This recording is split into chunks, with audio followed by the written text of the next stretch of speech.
Thank you, fellas.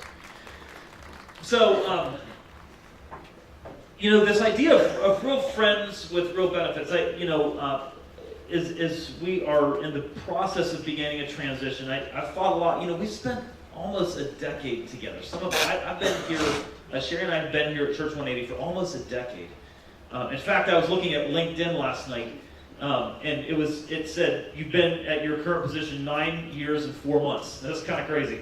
And so you begin to reflect on what has that almost decade meant. Like, what are the takeaways from this last decade? I actually thought about doing a series called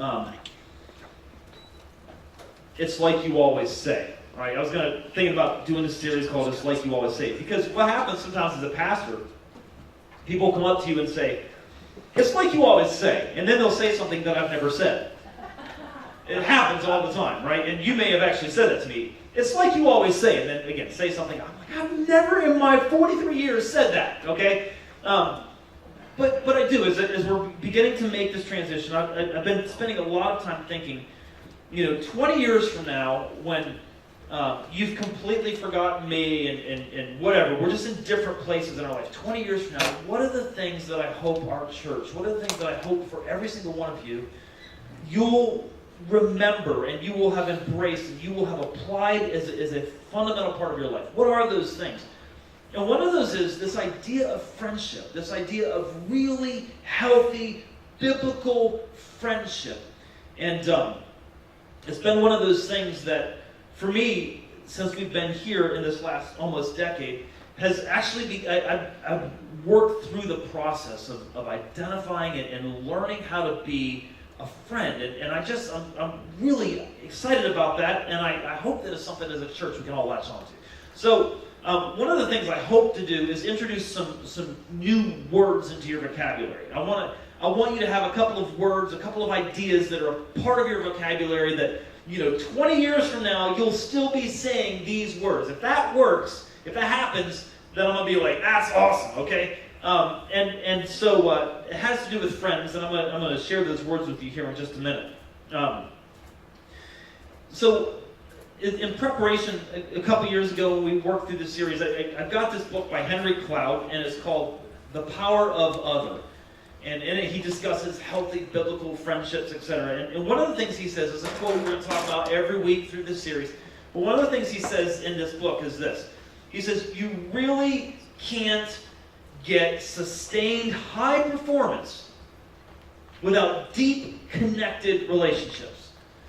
Now, I think that's fundamental, right? And I think as you work through the scriptures, one of the things you're going to see over and over and over is the power of partnership, the power of friendship, right? And Henry Cloud and all kinds of other people are basically saying there's no way in the world that you can be at your best spiritually, physically, emotionally, mentally, financially. You cannot be at your best by yourself. I mean, I think it's interesting. I was talking with somebody this week. Like, the richest people in the world still have financial counselors, financial advisors. The best athletes in the world still have coaches. Right? The smartest people in the world still have a think tank with whom they work. There's no way that you can be the very best that God is calling you and created you to be by yourself. You don't have the resources. And therefore, we have to have other people in our lives who are helping us along the way. Now, we talked last week about there's an epidemic of loneliness in our culture. That is not a phrase that I coined. That's actually a Surgeon General, the previous Surgeon General, has actually said we're in a culture in which loneliness is at epidemic proportions. And we talked a little bit about that last week.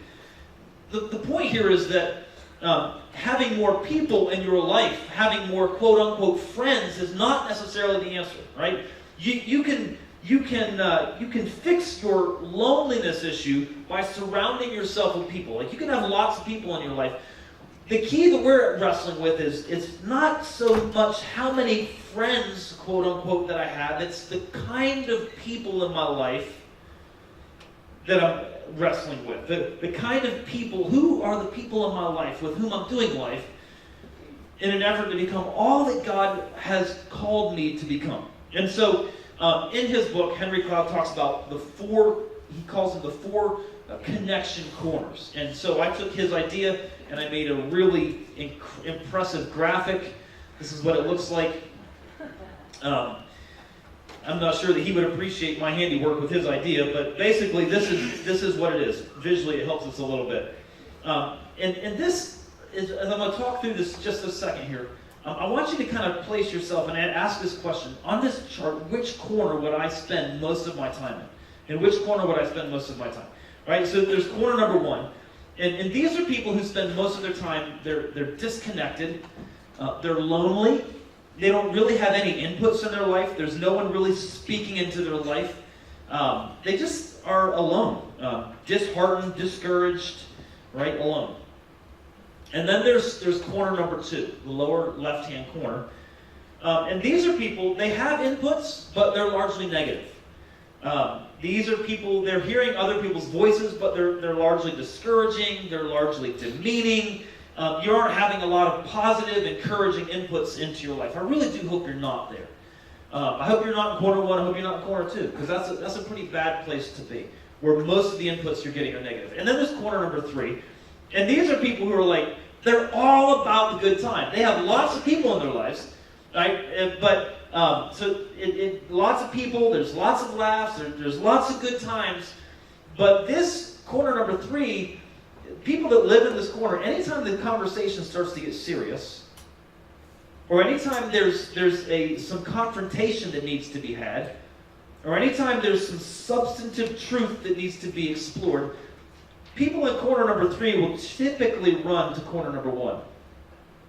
Right? People who live in corner number three, these are the people that just want to have fun, want to have a good time, want to have a laugh, want to have a party all the time. And when someone tries to speak into their life, when someone tries to address an attitude or an addiction or a habit or something that's hurting them or that's dysfunctional, people in corner number three are like, I'm out. And they run to corner number one and they refuse to hear those kind of corrective inputs. That's corner number three. I really hope that you don't live there as well. Because people that live in corner number three, they have a good time, but they're fairly shallow. And they are never going to be all that God wants us to be. Because at some point in your life, if you're not hearing correction, if you're not hearing rebuke, if you're not being confronted, at some point in your life, you know what's going to happen? One day you're going to wake up and realize, my life is sloppy, it's disorganized, it's chaotic, and that's because you've never had the conflict that sharpens you, right? Proverbs says, as iron sharpens iron, so one friend sharpens another. Have you ever tried to sharpen a knife on a stick of butter? It doesn't work. The only way to sharpen the edge is to have something hard come up against it. And people in corner number four have realized this. I can have a great time. I can laugh and I can have fun, but I'm also okay with some hard things being said into my life. I'm also okay with rebuke. I'm also okay with being confronted and addressed. I'm also okay with having a handful of people point out my weaknesses and point out my dysfunctionalities. And I can handle that without running to corner number one. So as you look at that, just take a second and ask yourself, which corner do you spend the most time in? Where do you find yourself living the most? So the question that a lot of people then wrestle with is how do I get to corner number four? Like how do I? And this is the vocabulary that I want to introduce to you. How do I make corner four friends? How do I make friends who I can live with in corner four? We can laugh together, we can cry together, but we can also sit down and have some very serious conversations about life, about habits, about attitudes, about finances, about marriage, about pornography, about work ethics. Where do we find friends who will live with us in corner number four? How do we make those kinds of friends? Because that's the kind of friends we're going to have if we're going to live the full life that God has called us to. So what I want to do today is I want to show you how to do that based on a conversation that Jesus had with some of his friends. But before we do that, I want to just kind of give you briefly 4 things to consider about corner 4 friends. All right? Corner 4 friends are the people that again, they'll laugh with you, they'll cry with you, they'll say hard to hear things to you because they love you. They won't let you slide because they love you. They won't excuse your bad attitude. They won't excuse your dysfunction. They won't look over your... They'll address it because they love you. And because you know that they love you, you'll hear it. And you'll do the same thing for them. Corner 4, right? How do you get there? We're going to talk about that. Let me just tell you quickly 4 things that you need to know about these kind of friends. Number 1, in your life, you won't have a lot of these kinds of friendships. You will not have a lot of corner 4 friends. It's interesting, as you read through the Gospels, one of the things you'll find about Jesus was there's different kinds of group sizes that hung out with Jesus. So you read through the Gospels and you'll see often that crowds would follow him. Like these are masses of people. Thousands of people, literally thousands of people would follow Jesus, right? And so you've got these crowds. And then the Bible said there were some in the crowds that were a little closer to Jesus in terms of how they felt about him as a friend. They were called disciples. Right? So you got the crowds. These are people that are following Jesus because he's kind of cool. He's kind of doing neat things. And then you've got the disciples. And these are the people who, they get there a little early and they stay a little late. Right? They get there a little early, they stay a little late. And then out of the disciples, you've got the 12, which we commonly know as the apostles. Like these are people who are really these are people who, when the crowd had gone, when the disciples had gone, the 12 were still there. The 12 got there really early. They helped set up and tear down, right? The 12 were really close with Jesus. We know them, right? Peter, James, John, Matthew, Mark, Luke, John, right? So we know the 12, the apostles.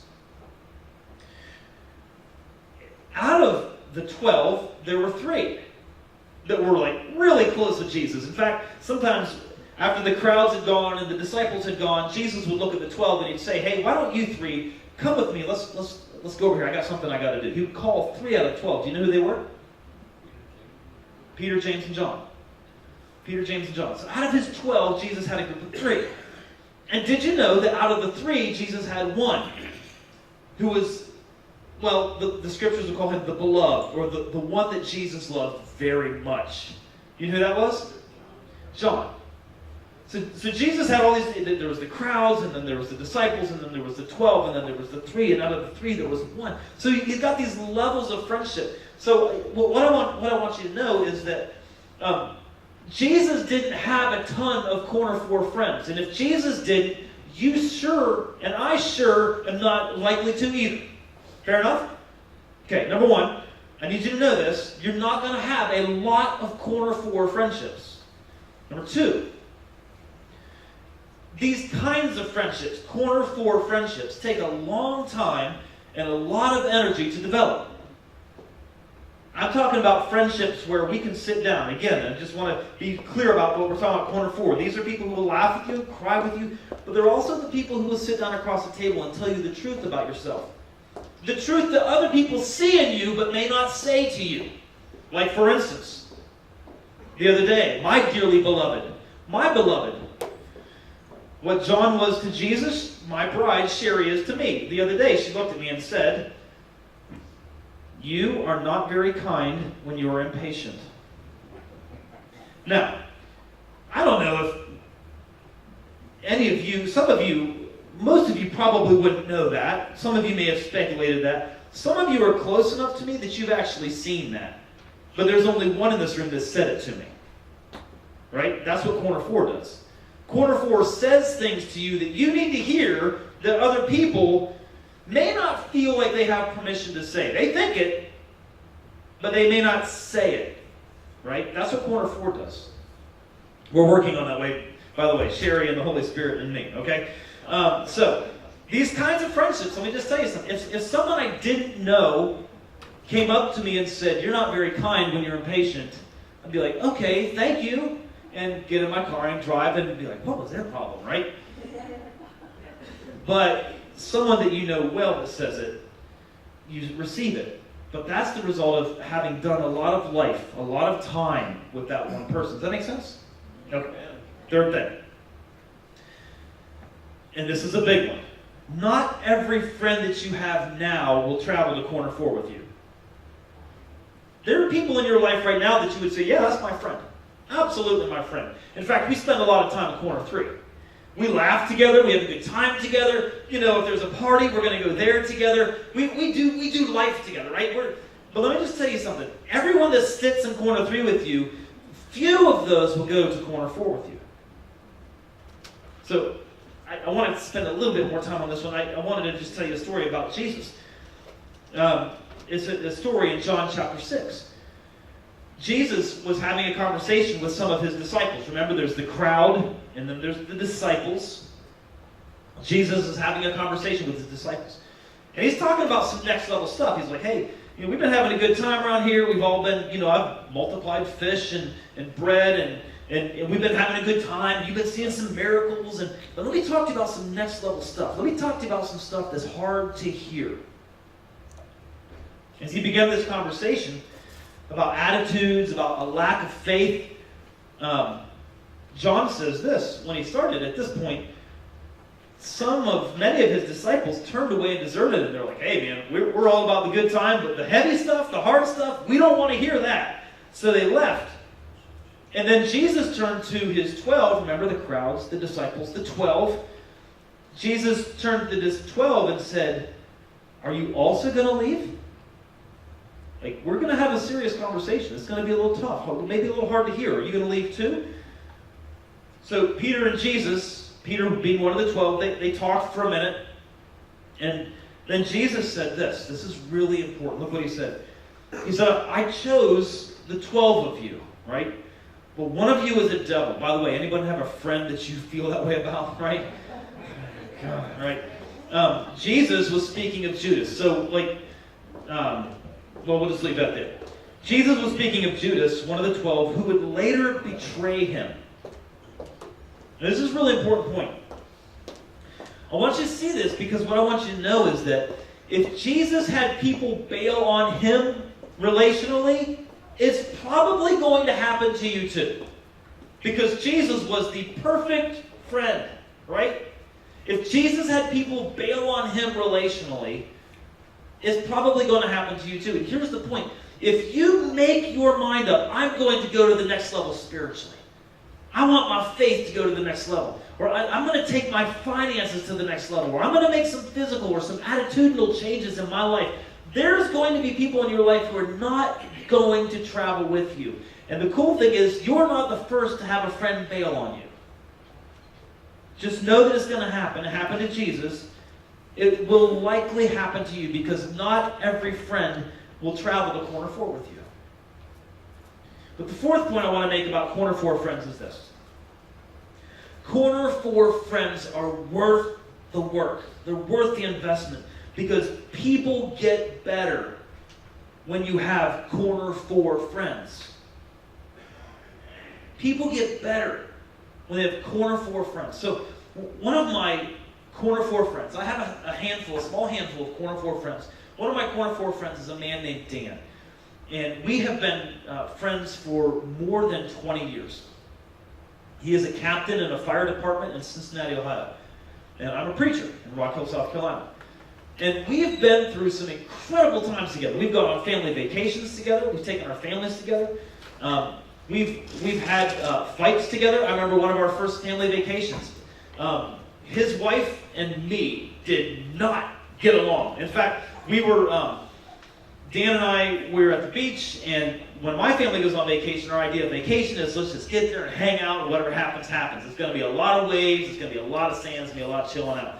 She was very much like, hey, we got to get up at 8 o'clock, and we got to do this, and this, and this, and this, and then we got to eat lunch, and then we got to do this, and this, and this. And I'm like, I'm all stressed out. I can't deal with this. So I remember Dan and I would get up in the morning, we were playing some games, and I could just see she'd walk in, look in the living room, going, and stomp out, and 10 minutes later, walk, stomp. So after a bit, I'm like, hey man, let me talk to you outside.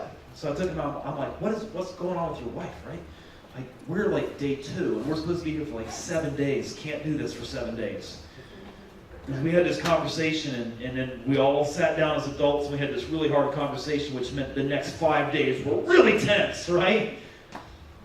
So that happened about 15 years ago. And the cool thing is, about a month after the vacation, there was a long time of awkward silence. She actually reached out to us and she said, no one has ever said those things to me. No one's ever said the things that we talked about in our around the coffee table huddle as 4 adults. And since that point, our friendship has just grown. We've gotten better and better. It's crazy. But that's what Corner 4 friends do. See, so Dan and I, our families have been on vacation. We've been through some really tough times together. One of the hardest points of my life ever was when we tried to start a church in Cincinnati, Ohio, and it completely flatlined. Dan was my friend through all of that. He listened to me. He listened to my grief. He listened to my anguish. He was there through all of that. I was there for Dan when his wife went through a brain surgery and recovery, right? Just crazy, hard, intense times. We've laughed together, we've cried together, we've prayed together. We know each other's secrets. He knows all the good stuff about me and all the bad stuff about me. And I do him. And yet we maintain weekly contact. I mean, I know, it's just, that's what Corner 4 friend is. So how do you develop that kind of friendship? So I'm reading through this story, this conversation that Jesus had with his disciples, or his apostles, right, the 12. And I want to show you what he said. And we're going to really dig into these. He basically says there's 3 things that are absolutely critical to developing the Corner 4 friendship. So I'm going to show you those, and we'll really dig into them next week. But I want to show you those principles to you, and then I want to show you what obstacles, that's what we're going to talk about today, what obstacles stand in our way between Corner 4 friends and where we are now. All right? So, John, Jesus' best friend, writes this biography of Jesus. It ends up in our Bible. It's called the Gospel of John. And in this biography, John is writing the story about a conversation that Jesus was having with his friends. Right? At this point, Judas had already bailed on him. And Jesus was saying to his apostles, now the 11, if you guys will stay connected to me, if you keep believing in me and you'll keep listening to what I say, if you'll stay connected to me, you're going to have a good life. You're going to have a fruitful life. That was the word that he said. If you stay plugged into me, you're going to bear much fruit. That may not mean a lot to us now, but to them it meant a lot because they lived in an agrarian society where the best thing you could have was a tree that bore a lot of fruit. So in our backyard we have 2 peach trees. And one of them, just this year, it had so many peaches on it, and they were so good. Amazing. And the other one just died. Like nothing, just sticks. Guess which peach tree I'm most excited about? So Jesus is like, hey, if you stay plugged into me, you're going to bear much fruit. You're going to be the person with whom, when you walk in the room, people will be like, hey, look, Peachtree Peterson's here, right? That's good, because you're bearing much fruit. You're not a dead stick. And that's how we ultimately want to be, right? A fruit bearer. So Jesus says, look, stay plugged into me. Stay connected to me. Listen to what I say. And then he gets into these elements of a real Corner 4 friendship. Here's what he said. He said, fellas, this is my commandment. That you love each other in the same way I've loved you. There is no greater love than to lay down one's life for one's friends. You are my friends if you do what I command. I no longer call you slaves because a master doesn't confide in his slaves. Now you are my friends since I have told you everything the Father told me. So, based on this conversation that Jesus had with his inner group, the 11, these 3 things that are absolutely critical to building Corner 4 friendships. Here they are. Sacrifice, submission, and no secrets.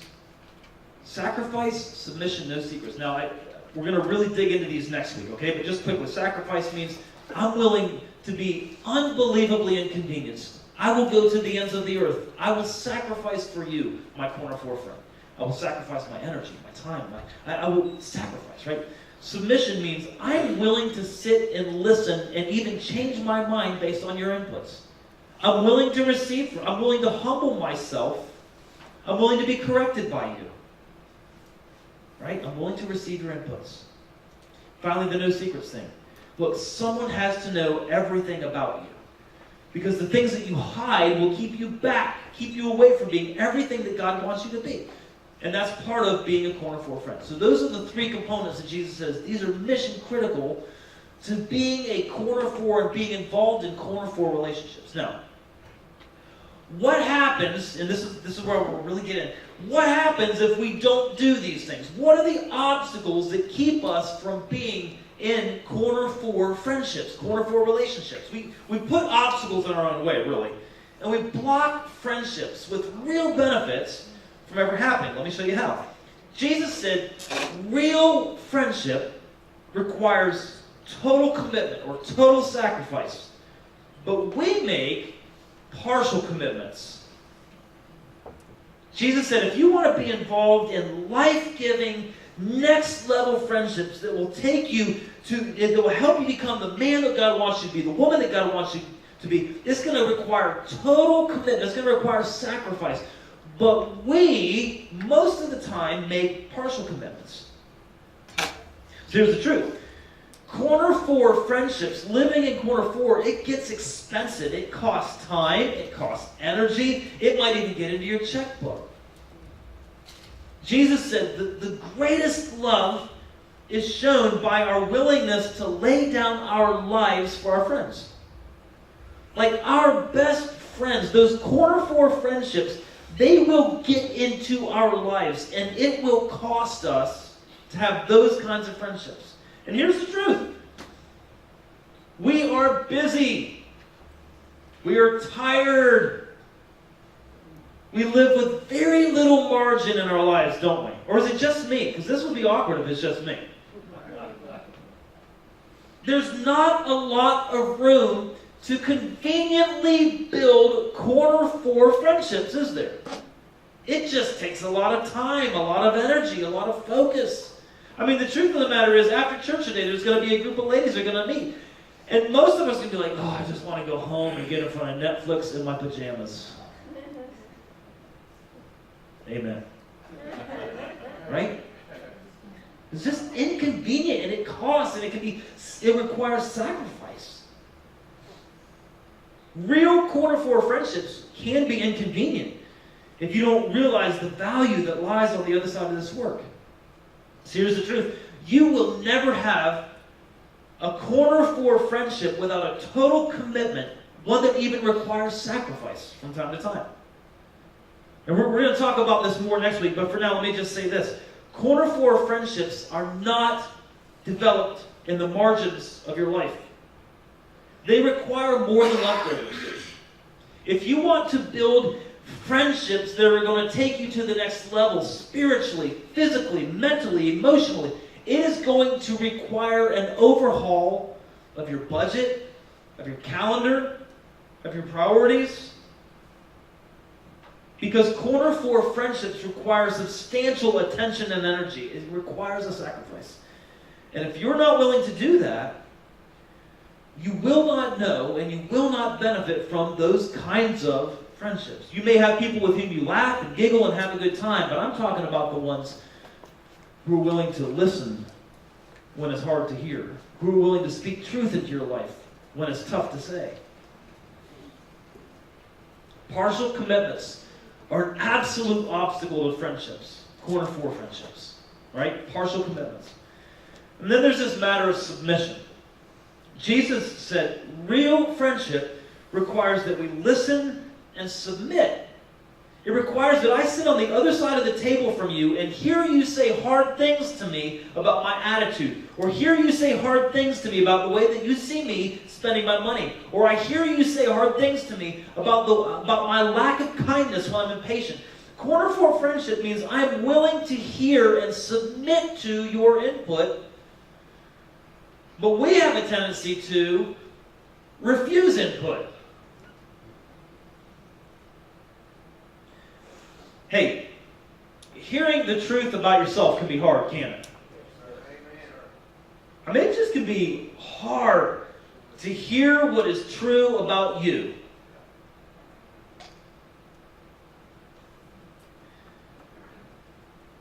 Accepting it, believing it, that's even tougher. I mean, it's hard to hear it, but to actually accept it. But I want to tell you something. That's what's necessary if we're going to get better, if we're going to grow, if our faith is going to get stronger, if we're going to be set free from dysfunctional habits, if our relationships with our spouses are going to improve, if our spiritual life is going to get better. We're going to have to hear some hard things and submit ourselves to the input of some Corner 4 friends.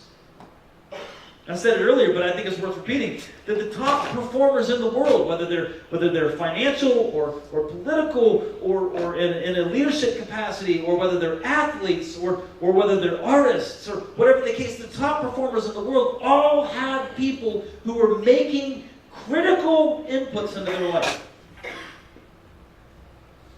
So, the best athletes in the world have no shortage of people saying, "You're the best! You're amazing! The way you shot that shot, the way you threw that ball, the way you signed that check, the way you made that business decision," whatever. The top performers in the world have no shortage of people saying nice things to them, but it's not the nice things that help us grow. You know what helps us grow?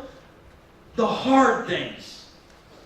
And there is a shortage of people who will speak the hard things into your life. If you're going to live in Corner 4, I promise you this, you're going to hear some hard things about you. And my prayer is that you have some friends who will speak hard things into your life. You know, the truth of the matter is this.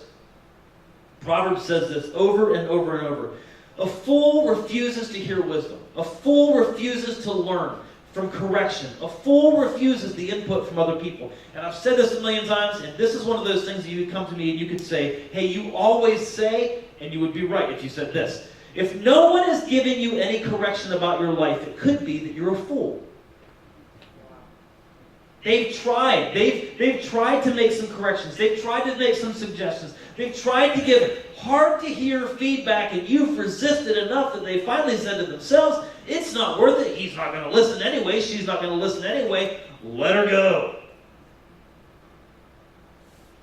My prayer for every single one of us is that we'll live in Corner 4 and be okay hearing hard-to-hear truths about ourselves. And that you'll be surrounded by people who love you enough to say those kinds of things, and that you'll be the kind of friend who will also offer hard-to-hear truth.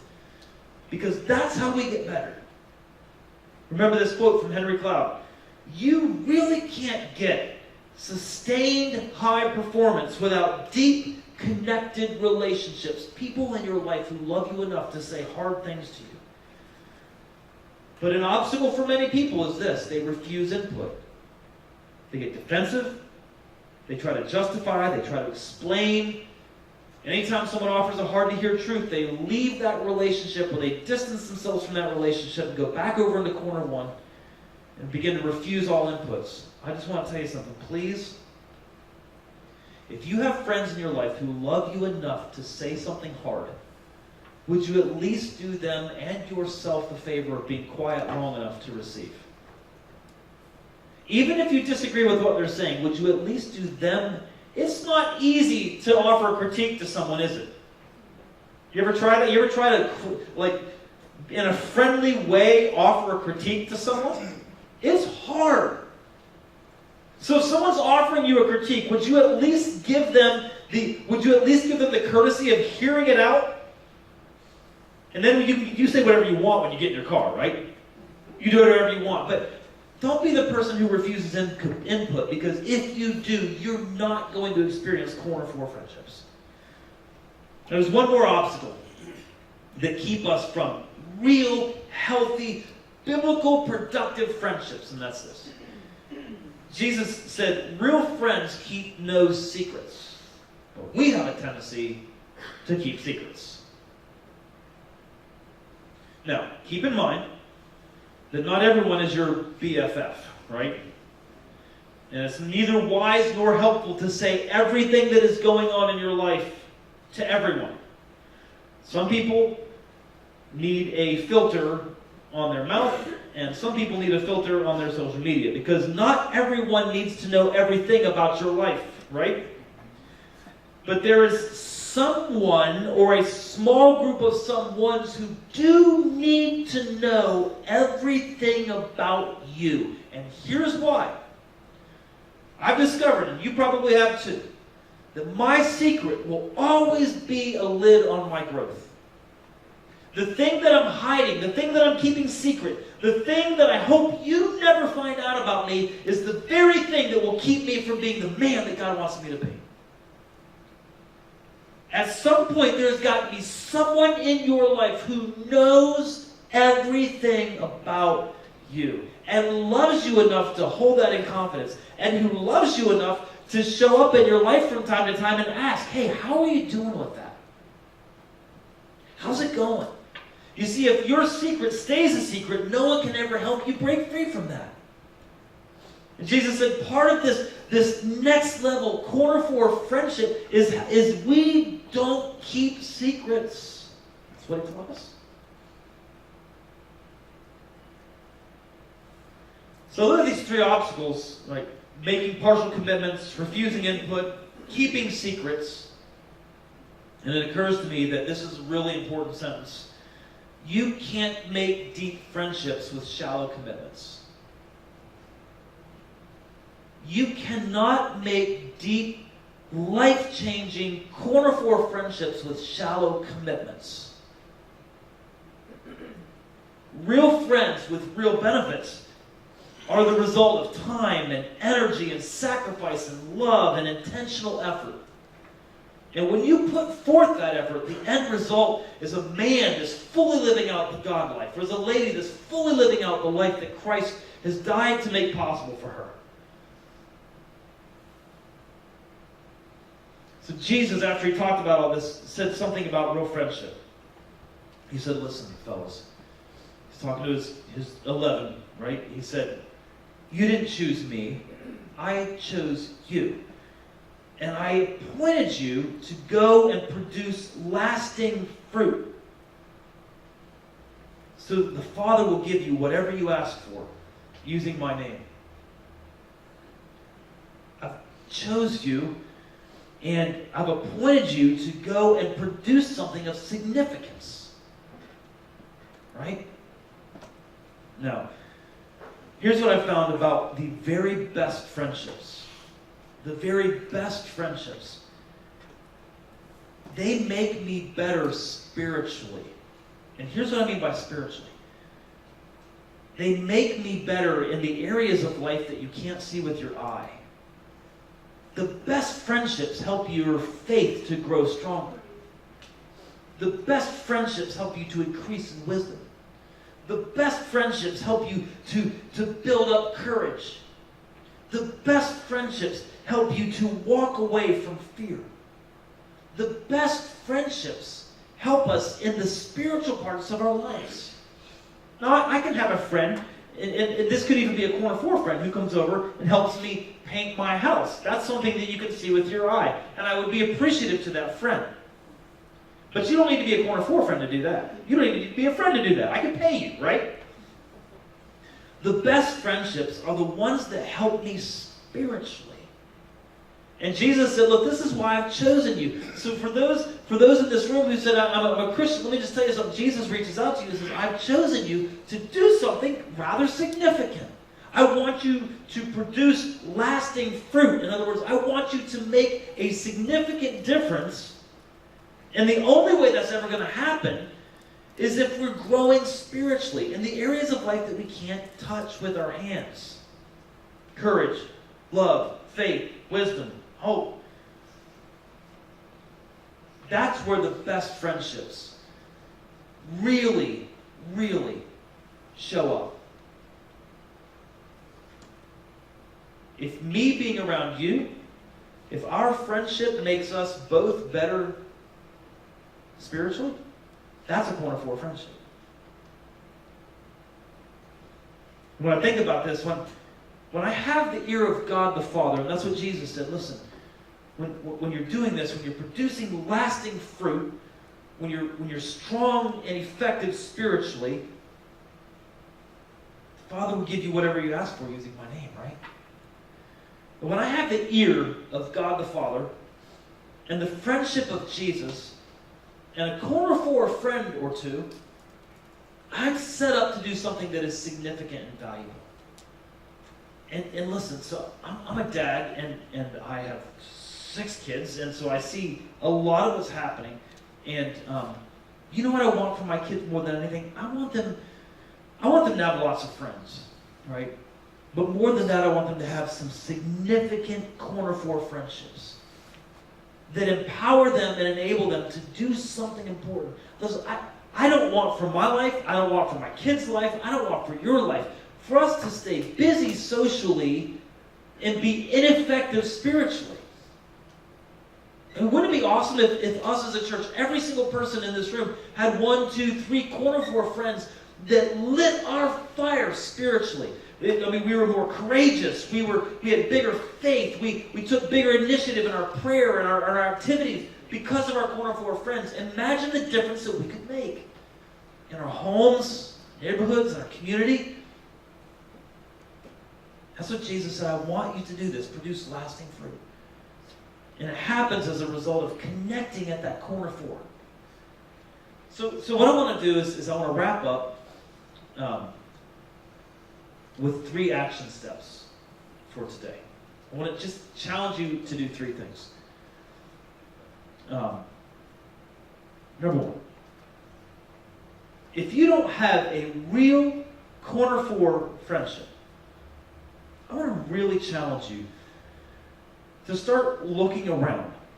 And at some point, get out of your seat. Not right now, but at some point, get out of your seat, walk across the room to someone that you've identified as a possible, eventual corner four friend. You're asking yourself these kinds of questions. Would I be willing to be inconvenienced by this friendship? Is this the kind of person that if they called me in the middle of the night, I would gladly get up and leave my house for them if I needed to? Is it likely that this person feels the same way about me? Right? You're also thinking about this. Is this the kind of person that I would be willing to receive input from? Is this the kind of person that if they sat me down and said to me, hey, I've noticed that when you get impatient, you're not really kind. Would I listen to them? Would I make corrections in my life based on their input? Would they listen to me?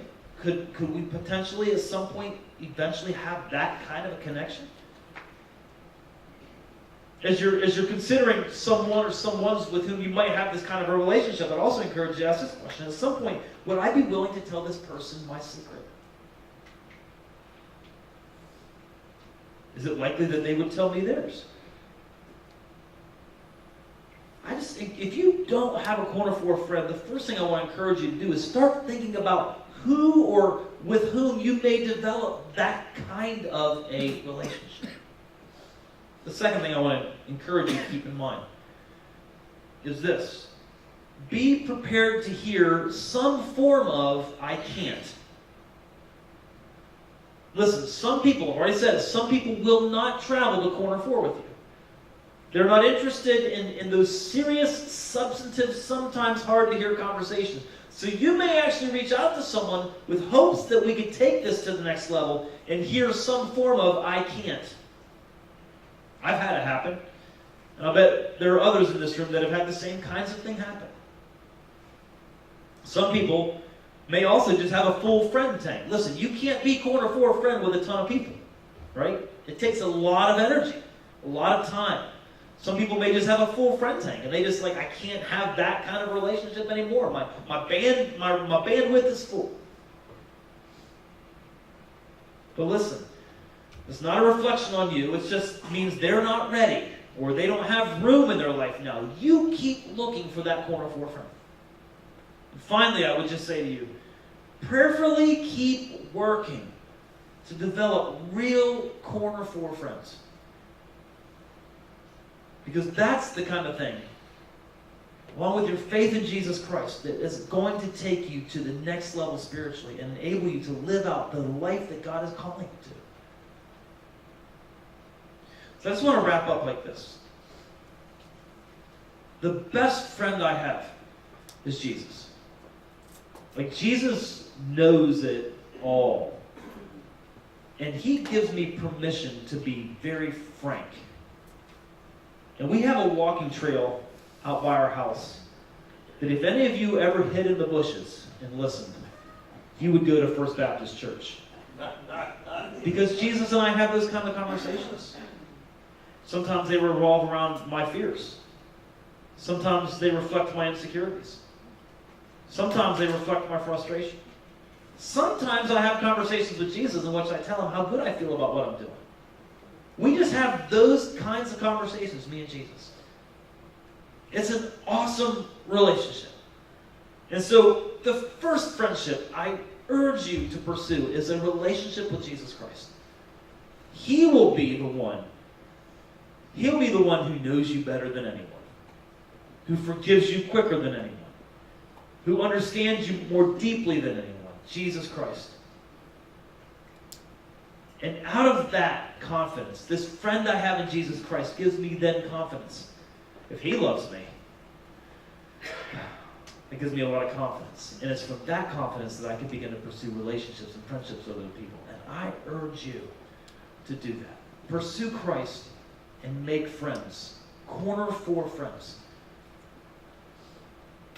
And as we do that, I believe God takes us to the next level. As men, women, parents, bosses, employees, entrepreneurs, artists, authors, whatever your thing may be, you'll be the best when you're connected to Jesus and a handful of friends. So I'm going to pray, and then